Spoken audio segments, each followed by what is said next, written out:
আরেকজন বাবা লিখেছেন যে দেখুন আমার ছেলে তো পড়াশোনায় খুব ভালো নয়, আমি কি ওকে ছোটবেলা থেকেই ব্যবসায় ঢুকিয়ে দেবো, মানে ক্লাস 12 পাস করার পর ব্যবসায় ঢুকিয়ে দেবো আর একটু বিকম এমকম পড়াবো?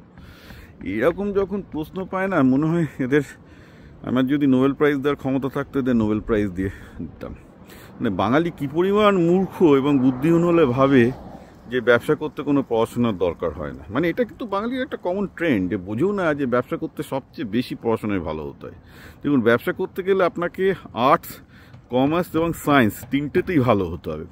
কেন আর্টসে ভালো হতে হবে? কারণ ব্যবসার মূলেই হচ্ছে কমিউনিকেশন, অর্থাৎ আপনাকে ক্লায়েন্টকে বোঝাতে হবে, ভেন্ডরকে বোঝাতে হবে। এখানে কথার খুব দাম আছে, আর ওটা না, যত আপনি আরও হাই লেভেলে উঠবেন তত আরও সূক্ষ্ম হতে হয়। এবং তার জন্য রীতিমতো ভালো রকম লেভেলে আপনি যদি, মানে অন্তত ইংলিশটা যদি খুব ভালো না লেখেন, ইন্টারন্যাশনাল ব্যবসাতে আপনাকে কেউ পাত্তাই দেবে না। কারণ কথা ভালো বলা, লেখা, ঠিকঠাক করে কমিউনিকেট করা, মনের ভাবটাকে ঠিকঠাকভাবে গুছিয়ে বলা, মার্কেটিং করার ক্ষমতা, এগুলো যদি না থাকে আপনি পারবেন না।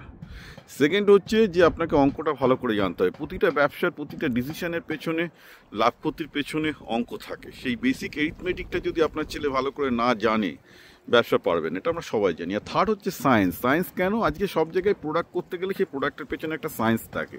ইনফ্যাক্ট আজকে আপনি যদি মার্কেটিং করতে যান, তার পেছনেও ডেটা সায়েন্স থাকবে। ডেটা সায়েন্স না বুঝলে কেউ মার্কেটিং আজকের দিনে বুঝতেই পারবে না, কারণ তাকে ফেসবুকে বা ইউটিউবে বা গুগলে বেচতে হবে। It's not so easy.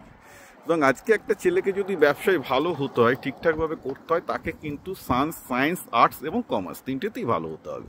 যার জন্য যখন লোকে জিজ্ঞাসা করে সায়েন্সে পড়াবো না, আর্টসে পড়াবো না, কমার্সে পড়াবো, আমি বললাম ভাই তোদের গলায় ফুলের মালা চন্দন পড়ুক। আজকে যদি তোমার ছেলেকে বা মেয়েকে ভালো করে লাইফে কিছু করতে হয়, তাকে ব্যবসা শিখতেই হবে। আর ব্যবসাতে এক্সেল করতে গেলে আর্টস, সায়েন্স, কমার্স তিনটেতেই এক্সেল করতে হবে।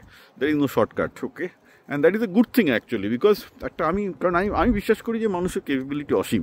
কারণ আমি দেখেছি ক্লাস 4-5 যখন ছেলেগুলো পড়ে, তাজা থাকে, কি তাজা থাকে, আমার খুব ভালো লাগে ওদের সাথে কথা বলতে। তারপর আস্তে আস্তে 7-8টা টিউশনি নিতে নিতে সব মাথায় নুয়ে পড়ে, তখন আর্টস, সায়েন্স না কমার্স, তাও সায়েন্সের ওই একটা সাবজেক্ট গুনগুন করে, কারণ মুখস্থ করছে তো, বুঝছে না তো কিছু, একটা সাবজেক্ট করতেই তার জিভ বেরিয়ে যাচ্ছে ঠিকঠাক করে বুঝতে। তো এই তো ব্রেনের ডেভেলপমেন্টের অবস্থা। ব্রেনের ডেভেলপমেন্ট যদি সঠিকভাবে না হয়, gone, your son is gone, your daughter is also gone, can't help it. কিন্তু আপনি যদি আপনার ছেলে মেয়েকে সাইন্টিফিক্যালি ভালোভাবে করতে পারেন, দেখুন আমার তো কোনো ইয়ে নেই যে এইসবের মধ্যে কোনো স্বার্থ নেই। আমি বারবার বলছি, সেলফ স্টাডি করো, ইউটিউব দেখো, গুগল দেখো, নিজেকে চ্যালেঞ্জ করো। আমি কিন্তু বলছি না কোথাও গিয়ে তুমি পড়াশোনা করো, আমার সংস্থায় আসতে হবে, এই করতে হবে, আমার কোনো ব্যবসায় গিয়ে নেই। আমি বলছি আপনার ছেলের মধ্যে একটা আপনার ছেলে এবং মেয়ে দুজনের মধ্যেই একটা অসীম সম্ভাবনা আছে। সেই সম্ভাবনাটা খুলে দিন।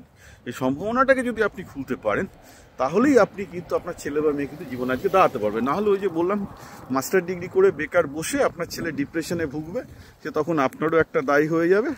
মানে এটা bad for you, bad for your children. এইটা যেন না হয়। আজকে আপনি কলকাতায় তাকান না, কত বেকার ছেলে বসে আছে আপনার আশেপাশে, তাদের সাথে একটু কথা বলুন। কথা বললে বুঝতে পারবেন বিপ্লব পরে ঠিক বলছে না ভুল বলছে। আমার কথা একটু যখন লিখি, তখন এখানে প্রাইভেট স্কুল, প্রাইভেট কলেজ, হ্যাঁ, এসবের প্রচুর দালালরা বসে থেকে আমার এগেনস্ট লেগে, সেগুলোকে আমি সাধারণত ব্লক করে দিই। কিন্তু যদি আপনি আজকে যারা পশ্চিমবঙ্গে এইসব মাস্টার ডিগ্রি করে বেকার, 90%, 100% পেয়ে বেকার বসে আছে, তাদের কাছে গিয়ে বলুন বিপ্লব পাল এই বলেছে, তোমার কি মত, তুমি কেন জীবনে ব্যর্থ হলে? দেখুন তারা কি বলে। যারা সফল হয়েছে তাদের কাছে যাবেন না, বা যেতেও পারেন, তাদের কাছেও জিজ্ঞাসা করতে পারেন যে আমি যেটা বলছি সেটা ঠিক কিনা। 7-8টা টিউশনি দেবেন না ছেলেকে।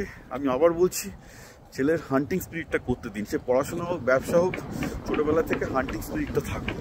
আর ব্যবসা করতে গেলে জানবেন পড়াশোনা সবচেয়ে ভালো হতে হবে। Let it be assured, more than assured. কারণ আজকের দিনেও স্ট্যানফোর্ড, MIT, আমেরিকাতে যেগুলো সবচেয়ে ভালো স্কুল, যেখানে সবচেয়ে টপ ছিল, সেখানে তারা কি করে? তারপর ব্যবসা করে। ব্যবসাতেই সবচেয়ে বেশি টাকা, কেন চাকরি করতে যাবে? আমার যদি আজকে ক্যাপাবিলিটি থাকে, আমি কেন অন্যের গোলাম হতে যাব? গোলাম তো হয় বাঙালি, অন্যরা গোলাম হয় না। কিন্তু গুজরাটিরা গোলাম হতে পছন্দ করে না, তারা কিন্তু একটা সময় চাকরি ছেড়ে ব্যবসায় ঢুকে যায়। ঠিক আছে, তার বাঙালি রক্তে গোলামি আছে, কারণ বাবা আমাদের বুদ্ধি কম। আমি আবার বলছি, ওপেনলি বলি, গোলামিটা ছোটোবেলা থেকে পরিবারের সূত্রে পেয়ে থাকে। একটা বড় এক্সিকিউটিভ হলে ভাবে আইস চালায়, বিশাল বড় চাকর হয়ে গেছি, কি করা যাবে? পারিবারিক শিক্ষাটাই হচ্ছে গোলামি। পারিবারিক শিক্ষাটা যদি গোলামি না হতো, দেখতে পেতো স্ট্যানফোর্ড, MIT, পৃথিবীর সমস্ত সেরা জায়গা থেকে সেরা ছাত্র সবসময় ব্যবসায় নামে। আমি রিসেন্টলি একটা ছেলের সাথে কাজ করছিলাম, MIT সে তাকে অনেকগুলো চাকরির অফার এসেছে, আমাদের পরিচিত থাকবে, বিশাল বড় চাকরি করবে না, ব্যবসা করবে। বিশাল টুকর ট্যালেন্টেড ছেলে, সে ব্যবসা করবে। কারণ সে কেন গোলামি করতে যাবে? তার যদি ইন্টালেক্ট থাকে সে ব্যবসা করবে। তার যদি ওরকম পড়াশোনায় সে যদি অত ভালো হয় সে ব্যবসা করবে, কারণ সে পারবে, তার সে ক্যাপাবিলিটি আছে।